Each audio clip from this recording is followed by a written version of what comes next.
A very warm welcome to my dear students of class 11 science. Welcome to biology class.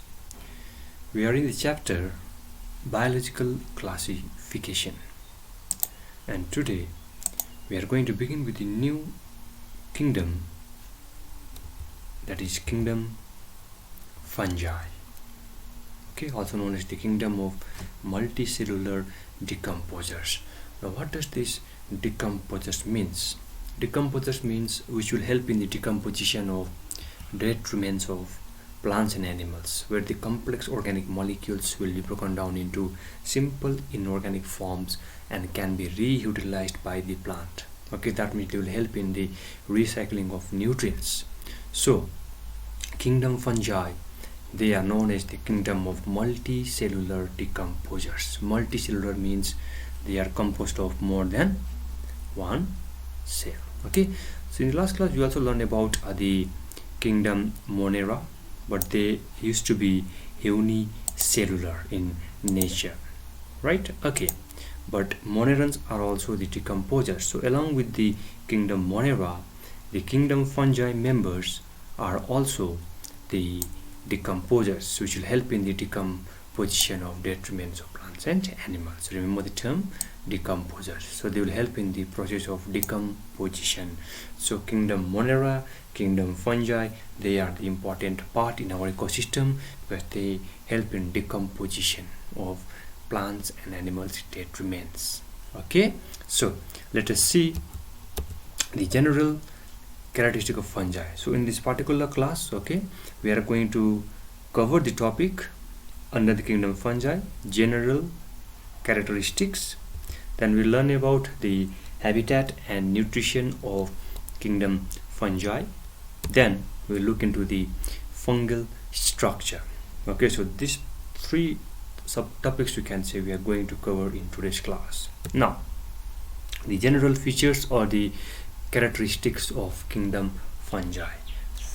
Generally within the kingdom fungi we have got nearly 1 lakh of known species. So nearly we have got 1 lakh of known species under the kingdom fungi.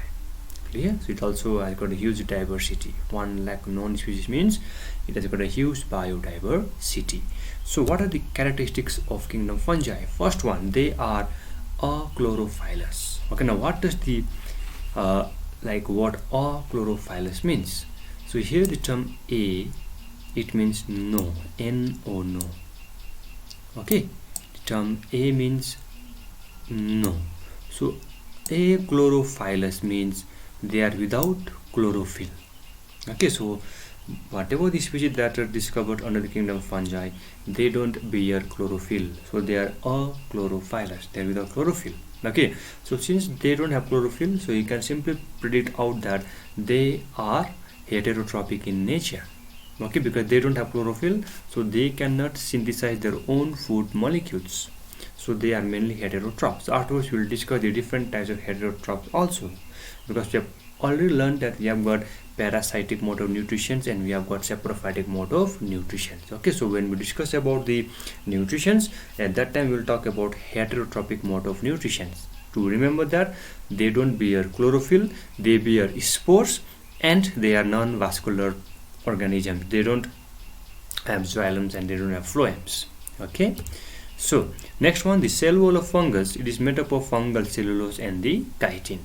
Simply when we talk about the plant cell wall, they are made up of cellulose, but here the fungi or the fungi, the cell wall is made up of fungal cellulose or the chitin. And the reserve food materials in fungi will be in the form of glycogen. Mainly in plants, the glucose which are not utilized, those unused glucose, they will be changed into starch and will be synthesized. In case of sugarcane, it will be sucrose, right? They are the product which will be formed when the glucose will be converted, right, when the glucose are not utilized. So left over glucose in case of plants will be changed into starch and will be stored, and whenever the plant need glucose, so those starch will be reconverted back into glucose so that it can be reutilized by the plant. But in case of fungi, the reserve food materials are in the form of glycogen. In our muscle cells also, we have got the glycogen as rich of food materials.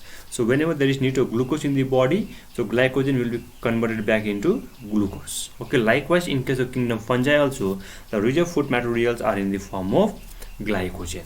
Okay, next point, they are usually branched, okay, filamentous with somatic body. Afterwards, when we talk about the fungal structures, we are going to look at the structure of the fungal. Okay, and there we will talk about the filamentous and the branched body. Next point, it says that they are heterotrophic organisms, obviously, because they don't have chlorophyll. So the only mode of nutrition which can be seen in the kingdom fungi is simply the heterotrophic mode of nutrition, and this particular characteristic features of the kingdom fungi will make it easier to classify the kingdom fungi from the plants. Okay, now next point is that along with certain heterotrophic bacteria, we have learned that in the first point that these kingdom fungi, they are the multicellular decomposers.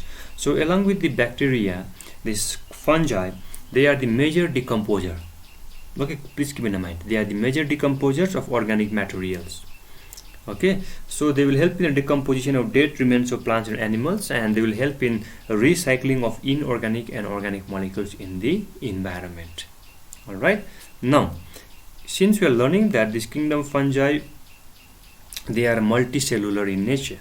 Okay, but with exception, there is a particular fungi called yeast, yeast, yeast. Okay, that yeast is unicellular. All the fungi, they are multicellular in nature. They are multicellular, but with exception, there is one fungi which is unicellular, and that fungi is yeast, yeast, yeast, that we mainly use in making dough, okay, in making alcohols or in fermentation process. Okay, so yeast is unicellular, which is one of the exception of the kingdom fungi, because all the fungi, they are multicellular.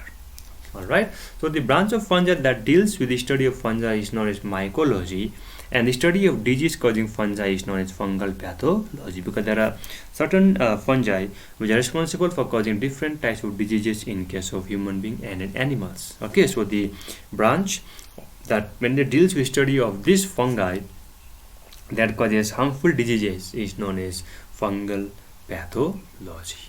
Okay, so remember the term mycology and the term fungal pathology. Okay, now let's move to the next topic, habitat and nutrition. So where are they usually present? Okay, so habitat, first one. So mainly during rainy seasons, the fungi species can be seen growing on the food items. It can be seen growing on the shoes and leathers. Okay, it can be seen growing on the hootlocks, clothes, preserved pickles, even in jams, jellies. So wherever we have got the area which is moist or which is damp, okay, so in those particular area we can see the growth of the fungi. Now let us talk about the nutrition. So since there is no chlorophyll, they are achlorophylous. So the mode of nutrition that we can see in case of fungi is heterotrophic mode of nutrition. And due to the heterotrophic mode of nutrition, we can differentiate kingdom fungi from the kingdom plantae.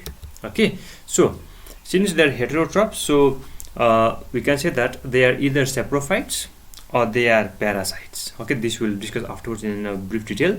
So they are either saprophytes or they are either parasites. Okay, but there are certain fungi which have grown on the cow dung also, which can grow on the cow dung, which are called caprophylous, and there are few fungi which also occurs in a symbiotic association, in a beneficial association, which is called symbiotic association. So they can also occur symbiotically. Okay, so first we are going to learn about saprophytic mode of nutrition. Let's check it out. Okay, so first let's see parasitic fungi. So parasitic fungi we have got like which are dependent on the host body, okay, and which are responsible for causing disease within the body of the host.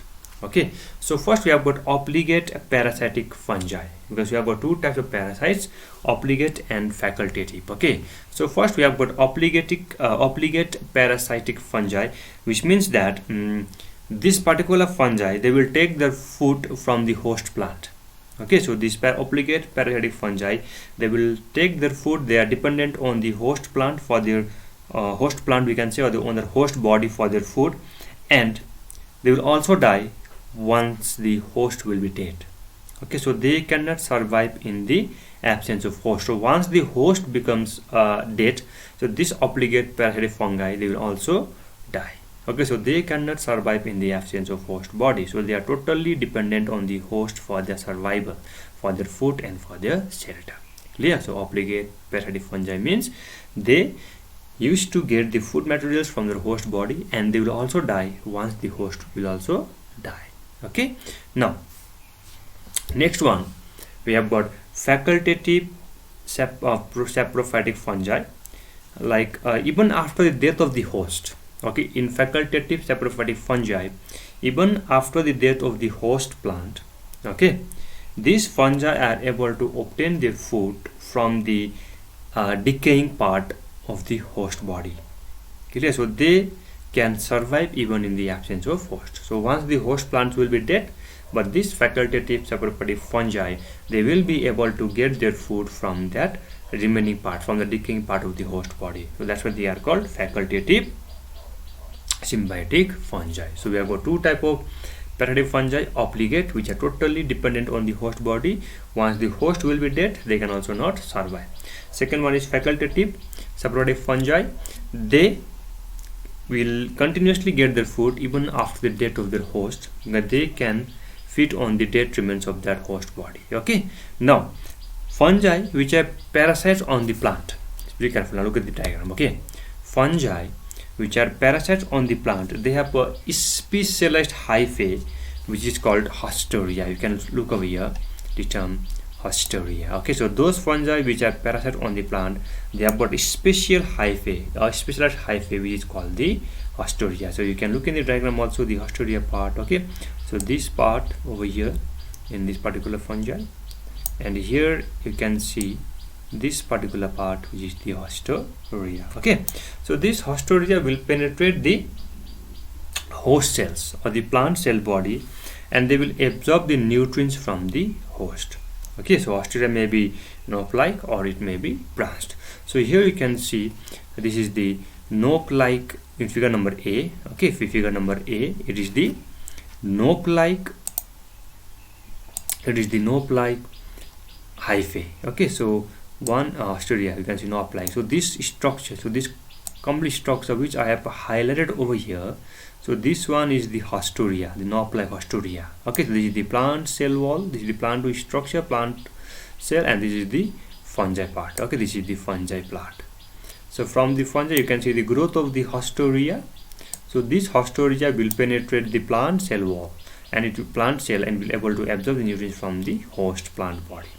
And this one is the knob hostoria.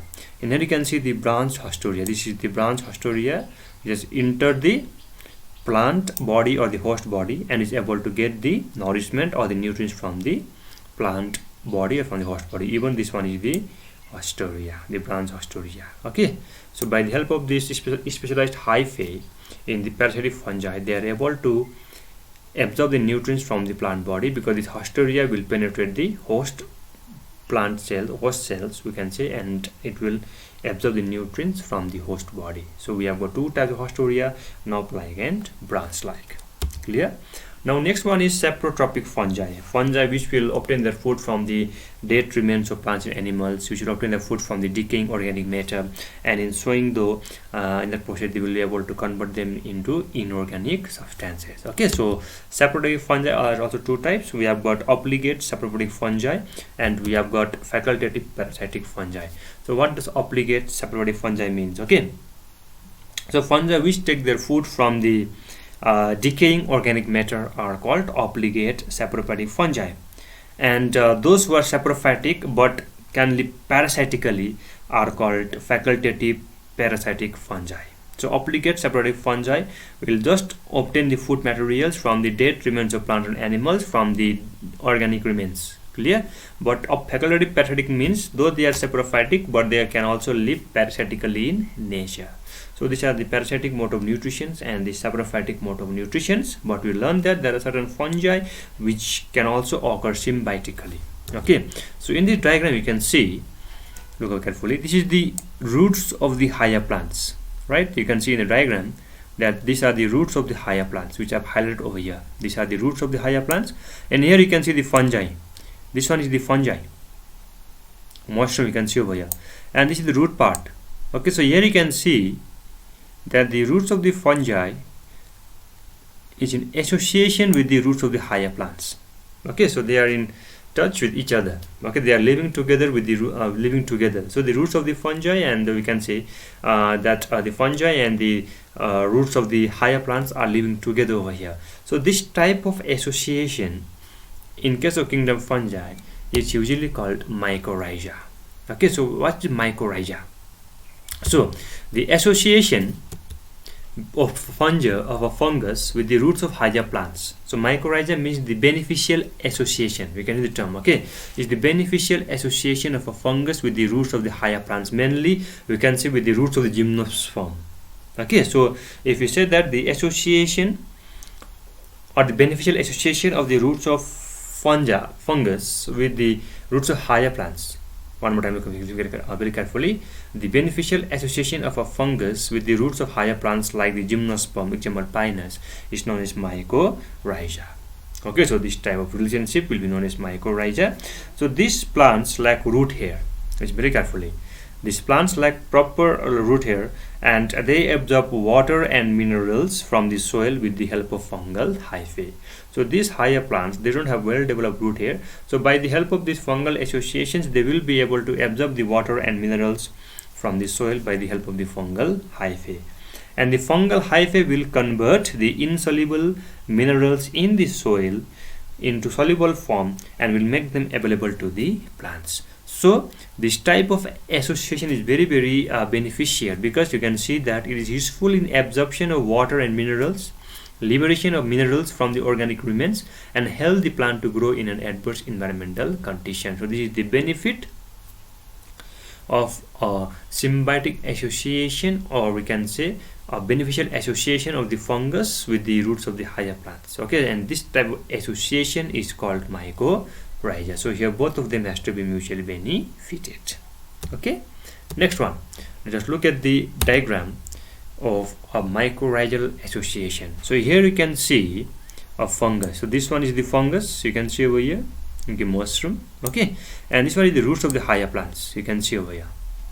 Okay, so here you can see that the fungus is in close contact, or it is in close association with the roots of the higher plant. So this association is called mycorrhiza. Clear? Now here you can see the plant in this particular diagram. This one is the plant, you can see, and look at the root structure. So in this particular root you can see the white structures, the fungal structures living in close association with the roots of the plants. So this is known as our mycorrhizal association. Okay, and it's a sort of beneficial association where both of them has to be mutually benefited. Okay, now next one, let's talk about the fungal structure. Okay, so the body of fungus is thalloid, that is, it is not differentiated into root, into stem and leaf. So you can see over here we have got figure number A and B. We will discuss afterwards what does A signifies and what does B signifies. We will describe it later onwards. So this is the plant, this is the main body of the fungus. Okay, the body of fungus is called thalloid, and you can see in the figure that it is not differentiated into root, stem and leaf. Okay, and with exceptions, we have learned that we have got exception, that is unicellular yeast, where the thallus is mainly composed of branched tubular structure called hyphae. Okay, now look over there. We have got the exception we call the yeast. Okay, the thallus of fungi, because we learned that the body of the fungi is called thalloid, it is not differentiated into root, stems and leaf. Okay, but with exceptions we have got the fungi. Now the thallus of the fungi is composed of long tubular structure which is called the hyphae. So this entire structure you can see in the figure. Okay, this entire structure is called the thallus. Even here, this entire structure or the thallus, which is tubular in nature, is called the hyphae. Okay, so the thallus of the fungi consists of long tubular branch structure, or the branch filament is called hyphae, and the network of hyphae, here you can see the branched hyphae. So this network of hyphae is called the mycelium. Okay, so look over there. So the thallus of fungi or the fungus consists of long tubular branch filament called hyphae, and the network of hyphae is called mycelium. Now look at the structure. Now hyphae can be of two types. Now look at the figure number A and B. So in this particular two figure, you can see that over here in figure number A there is no wall formation, but in figure number B you can see there is wall formation. These are the wall, WAL wall. Okay, there's a particular term for this wall also that we are going to learn. Okay, so figure number A is without the wall, and figure number B, the thallus is with the wall. Okay, so we can say that fungal hyphae may be septate, S-E-P-T-A-T-E, septate, or aseptate. Septate, S-E-P-T-A, septa means wall. Listen it carefully, S-E-P-T-A, septa means wall, W-A-L-L, wall. That's why we are saying that fungal hyphae may be aseptate without wall, or it may be septate with wall. So figure number A is aseptate without wall, and figure number B is septate with wall. Okay, so these aseptate hyphae, figure number A, you can see figure number A where there is no wall formation. So this figure number A, the the fungal body or the thallus is aseptate, is without the wall formation. Okay, and in this case the cytoplasm is freely flowing throughout the thallus. But at the same time, look at the figure number B. In the figure number B, we can see the presence of septate. The hyphae is septate. Okay, you can see this wall structure. So these are the septa or the wall. So this type of thallus, okay, this type of body of the kingdom fungi is known as septate, S-E-P-T-A, septate. Okay, because wall is present. So here we can see that cytoplasmic divisions will be followed by the nuclear divisions. So there is wall formation. So figure number A is aseptate hyphae, and figure number B is septate hyphae, and there's a biological term for both the structures. So those hyphae which are aseptate, okay, which are aseptate without the wall or septa is called cenocytic hyphae, C-O-E-N-O-C-Y-T-I-C, cenocytic hyphae. And figure number B, where there is wall formation, where we can see the formation of septate, is known as acenocytic hyphae. Okay, so this is the general structure of a fungus. So it's in the figure, it's in the page number 2.41. You can see the term cenocytic hyphae and acenocytic hyphae. So today we have learnt about the general characteristics of the kingdom fungi. We have learnt the habitat and nutrition of the kingdom fungi. We have learnt about parasitic, saprophytic, and symbiotic. Then we have learnt about the fungal structure also. So this was today's class. Okay, in the next class we will continue with the same topic, that is kingdom fungi, with its mode of nutrition. Okay, sorry, with its modes of reproductions. All right, so this was today's class. See you in next class. Thank you.